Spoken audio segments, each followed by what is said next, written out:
नमस्कार, 5 का पंच देख रहे हैं आप और मैं हूं आपके साथ ऋतु सिंह। चलिए बुलेटिन की शुरुआत करेंगे और सबसे पहले बात करेंगे गारंटी पर छिड़ी सियासत की। मध्य प्रदेश में गारंटी पर सियासत छिड़ चुकी है। पीएम के दौरे के दूसरे दिन गारंटी पर सियासत गरमाती नजर आ रही है। पीसीसी चीफ कमलनाथ ने यूथ कांग्रेस को टास्क दिया है कि कांग्रेस की 5 गारंटी यूथ कांग्रेस घर घर पहुंचाएगी। घर घर गारंटी वाले समृद्धि कार्ड लगाए जाएंगे। कर्ज माफी, सस्ती बिजली समेत अन्य योजनाओं का जिक्र किया गया है और इसी को लेकर अब बीजेपी का निशाना भी सामने आ गया है। सीएम शिवराज ने कांग्रेस पर निशाना साधा है। कांग्रेस की 5 गारंटियों को लेकर मुख्यमंत्री शिवराज सिंह चौहान ने इसे मायावी कांग्रेस की 5 गारंटी बताते हुए कहा है कि नारी अपमान की गारंटी है, भ्रष्टाचार की गारंटी है, बिजली गुल और इन्वर्टर की गारंटी है, धर्मांतरण और तुष्टीकरण की गारंटी और 5वीं जो बड़ी गारंटी मुख्यमंत्री शिवराज सिंह चौहान ने मायावी कांग्रेस कहते हुए लिखी है, देशद्रोही शक्तियों को बढ़ावा देने की गारंटी है। इसके साथ ही एमपी कांग्रेस ने क्या 5 गारंटी दी है वो भी बता देते कि महिलाओं को प्रति माह 1500 रुपए दिए जाएंगे। दूसरी गारंटी कांग्रेस की ओर से दी गई है कि 500 रुपए में गैस सिलेंडर मिलेगा। तीसरी गारंटी है कि 100 यूनिट बिजली माफ होगी, 200 यूनिट बिजली बिल हाफ होगा। इसके साथ ही किसानों की कर्ज माफी का वादा भी किया गया है। साथ ही पुरानी पेंशन बहाल करने की गारंटी भी मध्य प्रदेश कांग्रेस ने दी है और इन्हीं गारंटी को घर घर पहुंचाने के लिए यूथ कांग्रेस को जिम्मेदारी भी सौंपी गई है कि यूथ कांग्रेस अब कांग्रेस की 5 गारंटी घर घर पहुंचाएगी। लेकिन इससे पहले मध्य प्रदेश की सियासत गरमाती हुई नजर आ रही है और इसी पर हम और ज्यादा बातचीत करेंगे। 2 राजनीतिक मेहमान हमारे साथ जुड़ रहे हैं। बीजेपी प्रवक्ता साथ ही साथ कांग्रेस मीडिया विभाग उपाध्यक्ष अब्बास हफीज जी जुड़ रहे हैं। आप दोनों का ही स्वागत है बंसल न्यूज पर। अब्बास जी, सबसे पहले आपके पास आना चाहूंगी, जहां देखिए यूथ कांग्रेस को जिम्मेदारी सौंपी जा रही है कि घर घर कांग्रेस की 5 गारंटी पहुंचाई जाएंगी, लेकिन बीजेपी इन 5 गारंटियों को लेकर निशाना साधती नजर आ रही है। भारतीय जनता पार्टी की देखिए बौखलाहट है, चुनाव हारने की बौखलाहट है, हार का इनपुट पहले से मिल जाने की बौखलाहट है।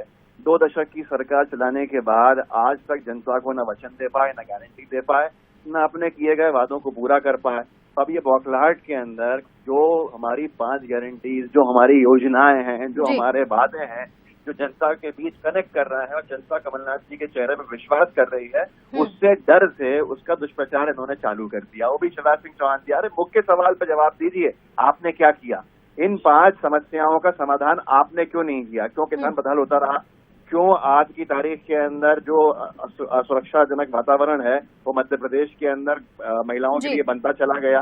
महंगाई की मार से हर एक वर्ग परेशान हुआ। तो ठीक है, बीजेपी से ही जान लेते हैं। नरेंद्र जी, अब्बास जी को आपने सुना होगा, वो कह रहे हैं कि इन 5 गारंटियों का, इन 5 समस्याओं का समाधान बीजेपी ने क्यों नहीं किया? बीजेपी की बौखलाहट है जो इस तरह का नाम दिया जा रहा है गारंटी को।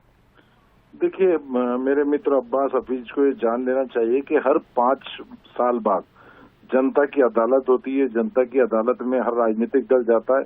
यदि भाजपा 2 दशक से राज कर रही तो हर चुनाव में जनता के बीच में जाती है, जनता उनको समर्थन देती है। लोकसभा चुनाव में भी देखें, देश में भी भाजपा की सरकार है, प्रदेश में भी भाजपा की सरकार है, नगरीय निकाय के चुनाव भी हमने देखे, तो सारे परिणाम पता है।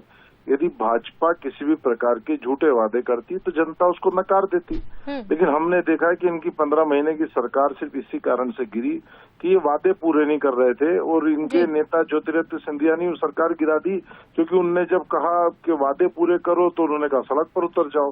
और जिस प्रकार से 15 महीने की सरकार के अंदर इन्होंने बात की थी कि 10 दिन में किसानों का कर्जा 2 लाख तक का माफ करेंगे, और राहुल गांधी ने कहा था कि 10 दिन में यदि ये वादा पूरा नहीं हुआ तो मैं मुख्यमंत्री बदल दूं, ऐसा गिनती गिन के बताया था। लेकिन हमने देखा लाल पीले हरे नीले फॉर्म में उलझाया गया। पहला चरण, दूसरा चरण, जो सरकार गिरने लगी तो दूसरा चरण, और जो वादा था वो पूरा नहीं हुआ।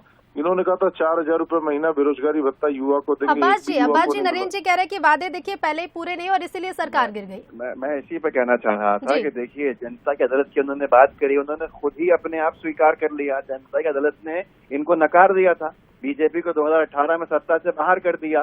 सत्ता बीजेपी ने जनता के माध्यम से तो हासिल नहीं करी। विधायकों के साथ जो कुछ किया गया जनता के सामने है और जनता दोबारा मन बना के बैठी है। आइए मैदान के चुनाव का मैदान दोबारा। ठीक है, बिल्कुल अब्बास जी, अब ये जनता की अदालत में फैसला होगा कि किसको जनता चुनती है और किसकी गारंटी पर विश्वास भी करती है। फिलहाल शुक्रिया आप दोनों ही मेहमानों को हमसे जुड़ने के लिए और तमाम बातचीत के लिए।